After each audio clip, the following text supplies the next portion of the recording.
పహల్గామ్ ఉగ్రదాడిలో విశాఖవాసి చంద్రమౌళి ప్రాణాలు కోల్పోయారు. ఈ నెల 18న మరో 5గురితో కలిసి ఆయన కాశ్మీర్ పర్యటనకు వెళ్లారు. ఈ నెల 26న తిరిగి విశాఖకు రావాల్సి ఉండగా ఉగ్రదాడిలో చంద్రమౌళి ప్రాణాలు కోల్పోవడంతో ఆయన కుటుంబ సభ్యులు కన్నీరు మున్నీరవుతున్నారు. మరోవైపు రెవెన్యూ అధికారులు చంద్రమౌళి ఇంటికి చేరుకుని వివరాలు సేకరించారు. ఇవాళ మధ్యాహ్నం 12:30 గంటలకు చంద్రమౌళి మృతదేహం విశాఖకు చేరుకోవచ్చని అధికారులు చెబుతున్నారు. మరిన్ని వివరాలు మా ప్రతినిధి రాజు అందిస్తారు.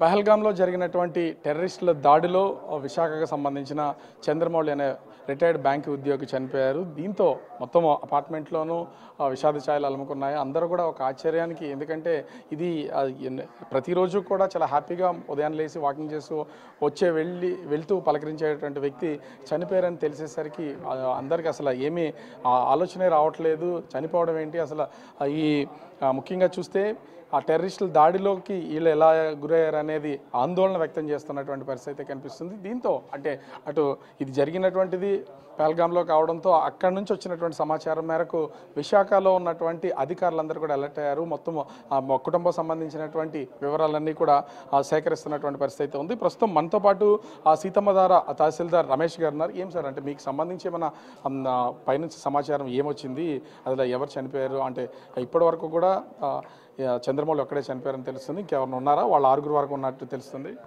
అంటే బాగా మార్నింగ్ ఇన్ఫర్మేషన్ వచ్చింది. నిన్న జరిగిన అటాక్ జరిగింది కానీ ఎవరనేది మాకు తెలియదు.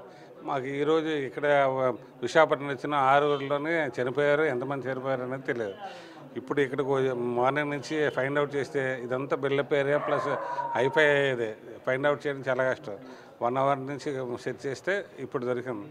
ఇందులో ఏంటంటే జీఈబీ యాంకరేజ్ అపార్ట్మెంట్స్ పాండంగపురంలో జేఎస్ చంద్రమౌళి గారని రిటైర్డ్ బ్యాంక్ ఎంప్లాయ్, వాళ్ళ ఫ్యామిలీ అంటే ఆయన వాళ్ళ వైఫ్, వాళ్ళ స్నేహితులు 2 వైఫ్స్తో పాటు వెళ్ళారని మనకి సమాచారం ఉంది. మొత్తం 6. సో ఏ డేట్ వెళ్ళారు ఏమైనా ఐడియా ఉందా? తిరిగి ఎప్పుడు వస్తారు ఏమైనా ఐడియా ఉందా? 18వ తారీఖు నాడు వీళ్ళు జమ్మూ కాశ్మీర్ టూర్ ప్రోగ్రామ్ అని వెళ్ళారు. వాళ్ళు 26th రిటర్న్ అవ్వాలి విశాఖపట్నం, మనకున్న సమాచారం. ఆ బిట్వీన్ ప్రోగ్రామ్ పెట్టుకొని వెళ్ళారు వాళ్ళు. అయితే నిన్న జరిగిన ముష్కర్ దాడి, కాశ్మీర్లో జరిగిన ముష్కర్ దాడిలో జేఎస్ చంద్రమౌళి గారు చనిపోయారు. మిగతా వైఫ్ వాళ్ళంతా సేఫ్ అయిన మనకి వేరే ఏమైనా మాట్లాడడానికి ట్రై చేశారా అధికార యంత్రాంగంగా? మేము మాట్లాడడానికి ఇప్పటికీ ట్రై చేస్తున్నాం. వాళ్ళ ఫోన్లో చంద్రమౌళి గారి ఫోన్ మేము ట్రై చేస్తున్నాం. వాళ్ళ మిసెస్ నాగమణి గారి ఫోన్లో ట్రై చేస్తున్నాం కానీ వాళ్ళు ఎత్తట్లేదు. మిగతా వారి సమాచారం ఎక్కడి నుంచి వచ్చిందండి? మామూలుగా మాకు సమాచారం మా ఆఫీషియల్సే ఇచ్చారు. మా ఆఫీసర్స్ కలెక్టర్ గారు, మా ఆర్డీఓ గారు ఇచ్చిన ఇన్ఫర్మేషన్ ప్రకారం మేము చనిపోయినటువంటి చంద్రమౌళిని ఎప్పుడు విశాఖకి తీసుకొచ్చేది అవకాశం ఉందనేది మీకు ఏమైనా సమాచారం ఉందా? మాకున్న ఇన్ఫర్మేషన్ ప్రకారం అయితే 12:30కి విశాఖపట్నం రీచ్ అవుతుంది ఎయిర్ ఇండియా ఫ్లైట్లోనే. అది ఢిల్లీలో స్టార్ట్ అయింది. హైదరాబాద్ వెళ్ళి హైదరాబాద్ టు మళ్ళీ కంబ్యాక్ విశాఖపట్నం అన్నమాట. అంటే 12:30 రీచ్ అవుతుందని మాకు చెప్పారు.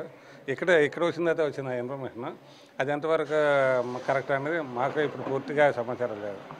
సో చనిపోయినటువంటి ఆ చంద్రమౌళికి సంబంధించి అటు భార్యకి అదేవిధంగా చంద్రమౌళి మొబైల్కి రెండింటికి కూడా వీళ్ళు నిరంతరం ట్రై చేస్తున్నా కూడా ఇప్పటి వరకు ఆ ఫోన్ లిఫ్ట్ చేయట్లేదు. కానీ చనిపోయారని ఉన్నతాధికారులు ఇచ్చిన సమాచారం మేరకు వివరాలు సేకరించడానికి వచ్చారు. అయితే ముఖ్యంగా చూస్తే ఇక్కడ ఈరోజు 12:30 విశాఖకి ఎయిర్ ఇండియా ఫ్లైట్ వస్తుంది. ఆ ఫ్లైట్లో ఆ చంద్రమౌళి మృతదేహాన్ని కుటుంబ సభ్యులు, స్నేహితులు అందరినీ కూడా తీసుకొస్తున్నారనేది ఒక సమాచారం అయితే ఉంది. వేచి చూడాలి అసలు జరిగినటువంటి అటాక్ ఎలా జరిగింది ఏంటనేది. చంద్రమౌళి వైఫ్ 12:30 తర్వాత ఇక్కడికి వచ్చే అవకాశం ఉంది. వారు మాట్లాడితే జరిగినటువంటి ఈ ముష్కర దాడిలో చనిపోయినటువంటి తన భర్తను కోల్పోయినటువంటి నాగమణి గారు ఏం చెప్తారనేది ఓవరాల్గా చూస్తే ఇప్పటికే అధికారులు పూర్తిస్థాయి సమాచారాన్ని చంద్రమౌళి కుటుంబ సభ్యులకు అందించడంతో పాటుగా ఆయనకి సంబంధించినటువంటి ఏర్పాట్లన్నీ కూడా చేస్తున్నటువంటి పరిస్థితి కనిపిస్తోంది.